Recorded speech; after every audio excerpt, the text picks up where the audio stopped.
Welcome to my presentation on Bridging the Gap, Significant Aspects and Problems of Adopting New Technologies in Johnson's School System. This presentation aims to show how we may collaborate with the various technology adapters throughout our school's innovation process. For this, we look at many aspects of Rogers' definition of innovation theory and explore the theory's 5 components: innovators, early adopters, early majority, late majority, and laggards. Innovators. People who are capable of thinking on a level that is higher in complexity and technicality are known as innovators. They make up 2.5% of the population, are receptive to novel concepts, and are prepared to try new things when given the opportunity. Due to their daring and intimate relationships outside of the school system, they may not be respected by other members of the social system. Their boldness necessitates possessing sophisticated technological expertise. Sahin 2016. Early adopters. Early adopters are more constrained by the social system's limitation than innovators, who account for 13.5% of the population. Rogers, 2003, suggested that because early adopters are more likely to hold leadership positions in the school system, other members seek guidance or information regarding the innovation. Sahin 2016. During the innovation dissemination process, the ambiguity regarding the innovation is reduced when early adopters take the lead in implementing the innovation. They may not necessarily generate new ideas, but they are the ones who learn from breakthroughs and put fresh ideas to the test. Rogers, 2003, page 283. Early majority.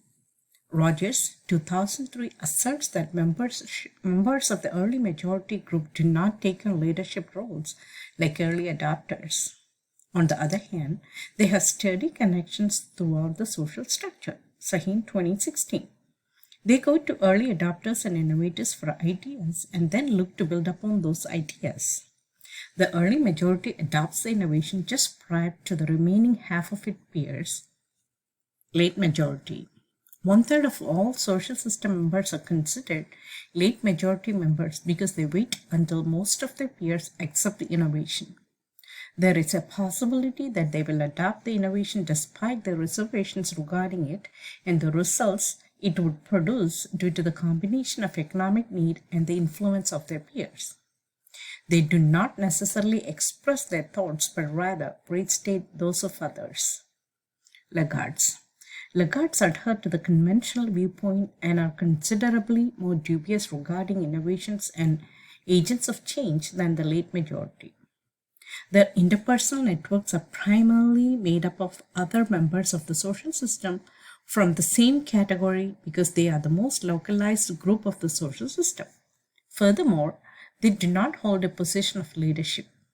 Due to limited resources and a lack of awareness knowledge of innovations, they want to ensure that an invention works before adopting it. Thus, laggards tend to make decisions based on whether other social system members have successfully embraced the invention. Because of these qualities, laggards have a somewhat extended innovation decision time. Sahin 2016.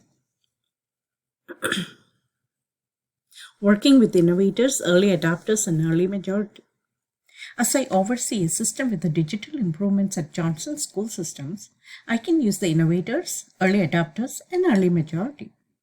Our organization must leverage the early majority and early adopters as leaders to drive the late majority laggards. Because of their willingness to try new things, the innovators will bring their ideas outside the school system. Early adopters might be given leadership position to help promote new ideas, articulate new regulations, and lead technology campaign groups. The early majority comprises individuals with significant interpersonal networks that contribute to the process of invention spread. Sahin 2016.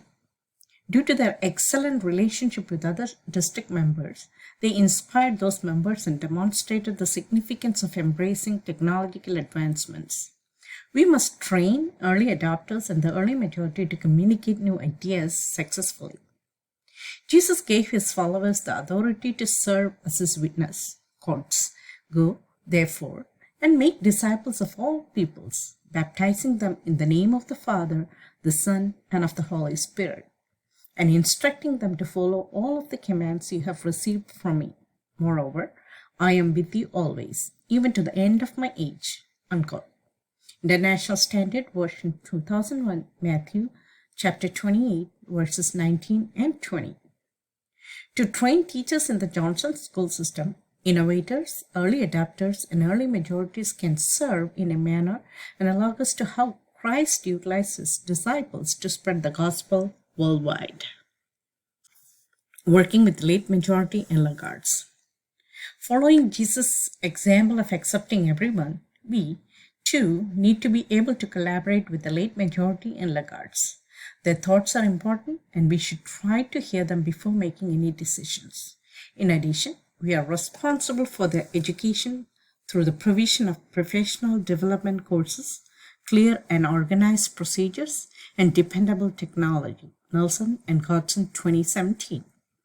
Quotes, "Therefore, accept one another, just as Christ accepted us for God's glory." Unquote.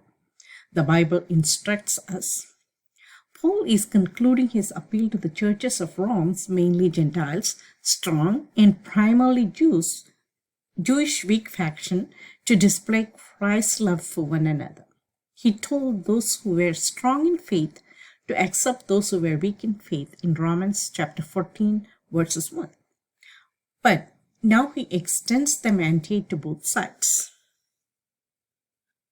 Jesus Christ was without a doubt